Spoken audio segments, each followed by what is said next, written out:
So that's how the upsert works. Now, what's the relation between the manager app and API? Now, this is important when you need to use the API remotely. So you're calling it from another system altogether, and you need to authenticate and authorize yourself. So how you do this is that for this user who has logged in, so this user ID here, there are multiple secrets generated for some reason. But what you do is you click on the new Hawk secret. So in your screen, I saw that you have empty table here. Mm-hmm. So when you log in as the user who is supposed to be using this REST API remotely, so not from the server itself, but remotely, you need to create a token. And that authentication token is created using this Hawk interface. And you click on the new Hawk secret. It generates the row like this. You click on the row. Well, you click on the row or not. These seem to be all stale ones. The idea is that I need to generate a new one. Okay, I generated a new one, so this is now not stale. So I have here API keys, and I have two strings. I have this string, which is short, which is the key of my token, and then there's a hash. And this hash is used to encrypt the data that goes from the remote, so from your server to our server. And how you use this, I'll show.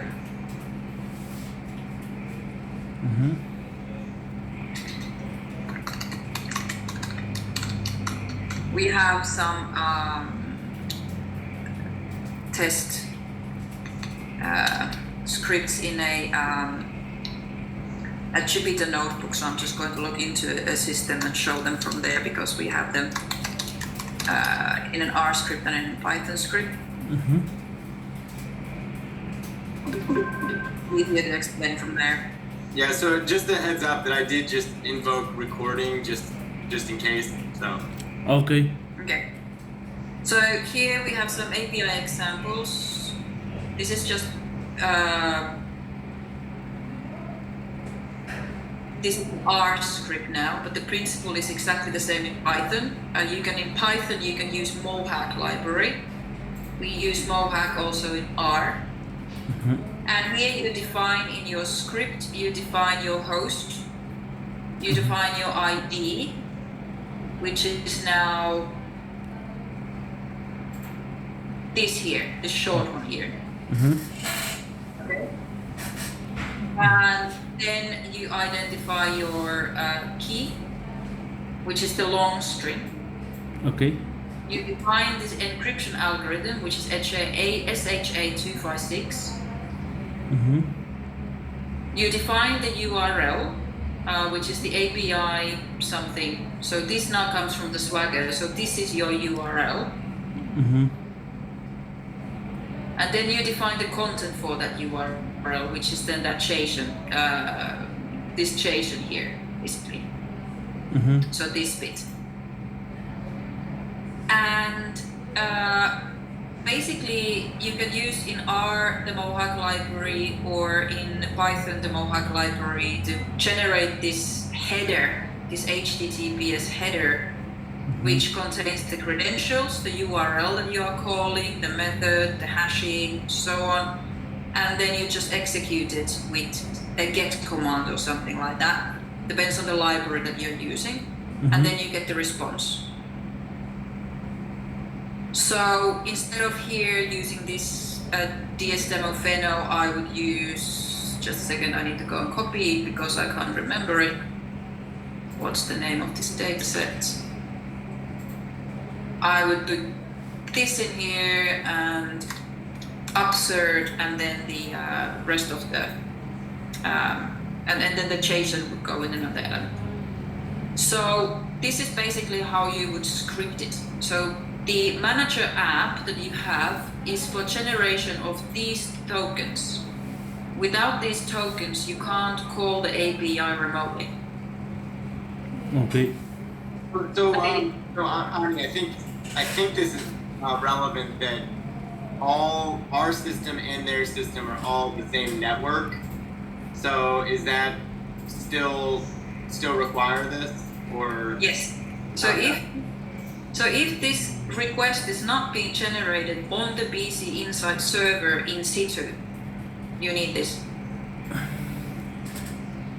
Yes. If it is generated from another server, even though they are on the same network, you need this. Yes, I think that is the case. I mean, both of the systems runs on the same physical server, but they are on their own VMs, so are in different servers. Yes. So in that case, this is what you need to do. So you can either use. We can, for example, send an example of this R script, and then we have.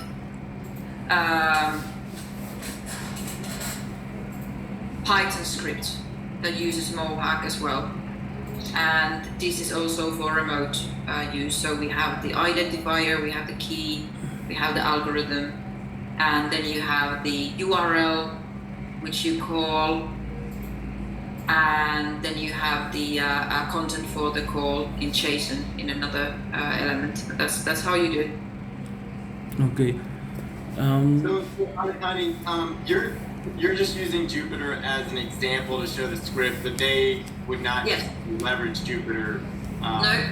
Yeah. Yeah, this is just a Python script in Eclipse, so or I mean Bash, whatever. Okay. All right. So yeah, this is great. This is the meat and potatoes, exactly. What I think we need to dig into. So let's pause for comments and questions on the Codago side, because I think flushing this out and answering all your questions are essential to pushing this forward. Yes. I have the doubt about how do we can get the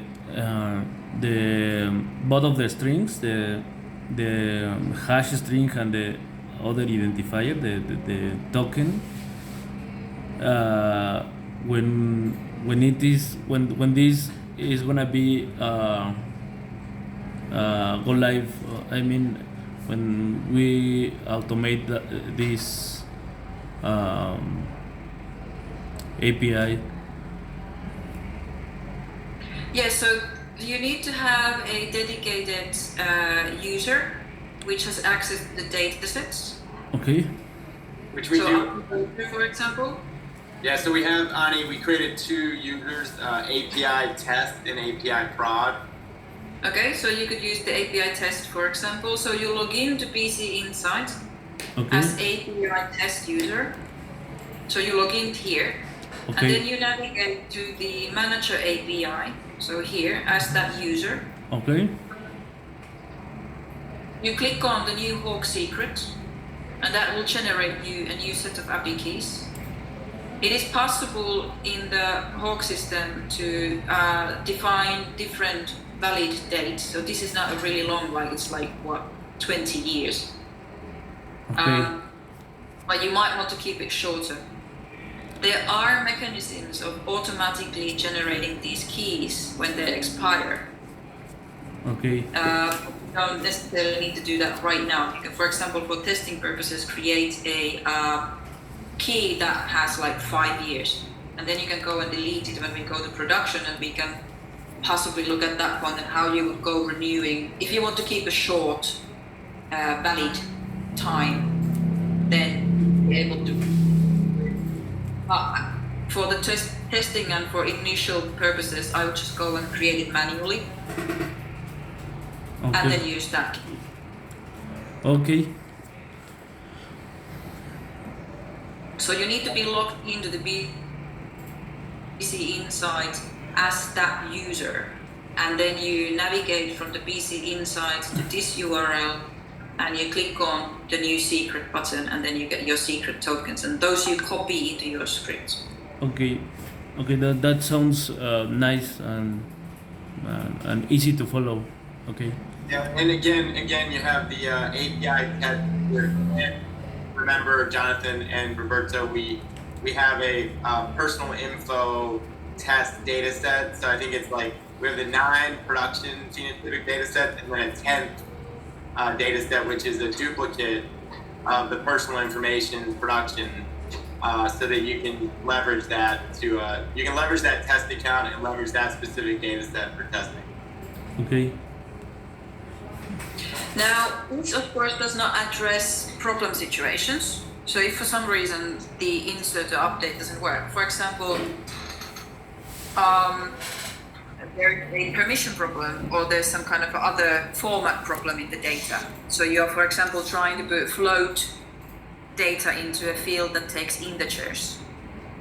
Then that might be an issue and that might generate an error in the update part. So now that's something that we have not addressed here.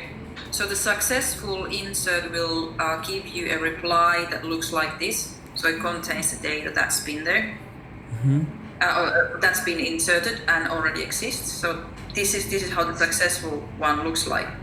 Okay. Now, if I try, for example, now to do something different, I try to insert the word error into a numerical field. So what happens now? So this still gives that it is a successful insert because it doesn't wait for the queue to report an error. Okay? Mm-hmm. So this is not obviously the response that you're looking for. So now I know that Michael, you were discussing the possible use of RabbitMQ as a messaging system. Yes. And this is what we have used elsewhere to capture the specific message from the queue and send that out as a message. And then your server, your API, your tool would need to be listening into that RabbitMQ for those messages. That would report back what is the error or other situation. Okay. Ani, can you further define queue? You know what you mean by that? Just to me that it's kind of just ambiguous where the queue lives and what you mean by queue. Well, queue is in the BC Insight server. So whenever I add a new piece of information in here, Yeah. it doesn't go in there directly. It goes through the queue. Yeah, got you. And it's a result file. The BC queue manager. Gotcha. Yes. Okay. Gotcha. Okay. And it generates a job that goes into the queue, and if it's a large job, you can usually see the queue being. So, for example, here are some running items in the queue. So, some tile genotype upload going on. Okay. And once it's gone through the queue, it will let the user know that what kind of messages the system is able to give about that upload. So what was successful and possibly what went wrong. So for example, if there are values that could not be accepted, you should be able to list that those values were not accepted, they were skipped, and the reason why they were skipped. So one thing that comes to mind is that I'm wondering if the RabbitMQ and listening to our queue adds complication or simplifies. And so I'm not exactly sure why the RabbitMQ was brought up in the first place, except that I know that it's being used elsewhere to capture queue messages in cases where the communication is not asynchronous. Okay, because what I was gonna propose, and I don't know if this is sensible or not, but if QC script were leveraged to be absolutely sure that what is being upserted actually abides by the correct rules to actually go into the database, then that probably should alleviate the need to listen to the queue. No. The queue could be down and then no